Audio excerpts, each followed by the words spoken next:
रंग नागवा कवन रंग बसवा कवन हो रंगवा नाय हो कवन हो रंगवा नाय हमारा भोला यार भांगिया कवन हो रंगवा नाय हमारा भोला यार भांगिया कवन हो रंगवा नाय काले रंग नागवा सफेद रंग बसवा काले रंग नागवा सफेद रंग बसवा समर हो रंगवा नाय समर हो रंगवा नाय हमारा भोला यार भांगिया समर हो रंगवा नाय हमारा भोला यार भांगिया समर हो रंगवा नाय काले रंग नागवा सफेद रंग बसवा समर हो रंगवा नाय हम समर हो रंगवा नाय हमारा भोला यार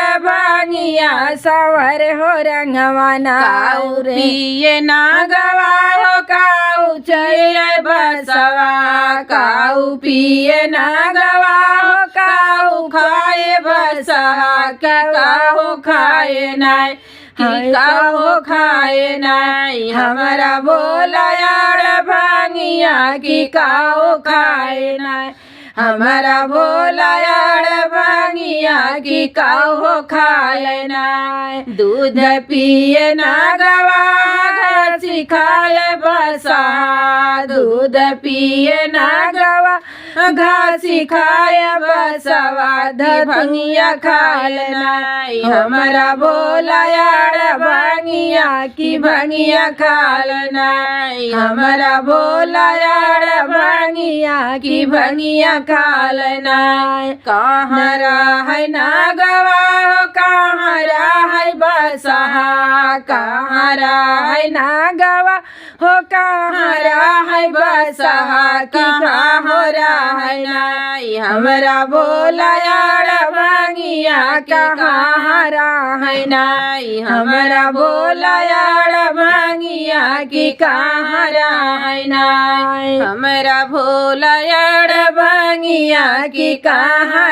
है नाय गले मेरा है नागवा चरण मेरा है बसहा गए मेरा है नागवा चरण मेरा है बसा कैलाश संगवा नाय हमारा भोला यार भांगिया की गौरा संगवा नाय हमारा भोला यार भांगिया की गौरा संगवा नाय हमारा भोला यार भांगिया की गौरा संगवा नाय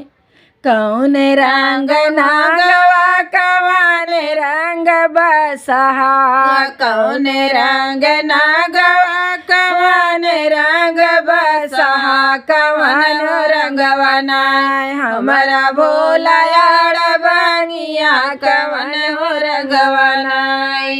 हर हर महादेव।